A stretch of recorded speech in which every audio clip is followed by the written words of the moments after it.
ইস বাতিদা রোজা লাগছে, শরীরটা ভাল লাগবে না, খুব ক্লান্ত লাগতেছে। এটা কিছু না চাচা, আল্লাহ সন্তুষ্টির লাগে একটু কষ্ট হরণই লাগবে। ও বাতিদা ঠিক হয়ে কইছ। বাতিদা একটা কথা মনে হয়েছে, শুনো ভাজি তুরের কই তুলে দিলে খাল লগে বড়া খাই শুনলাম। তোমার চাচা, আমি কি আমার রোজাটা বাঙ্গালের ব্যবস্থা করতেছো?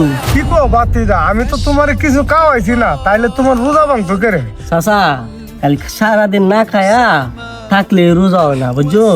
মানুষের গিবত করলাইন, মানুষের লিয়ে সমালোচনা হল্লাইন, তাইলে মনে হয় যে মুখের রোজাটা ধ্বংস হয়ে গেল গা। কিন্তু যখন মানুষের গিবত গাইবেন তাইলে রোজাটা হালকা হয়ে যাবো গা। এটা কি হইলো, ওটা সারাদিন উহাসটা হইলো, রোজার সব পাইলাইন না।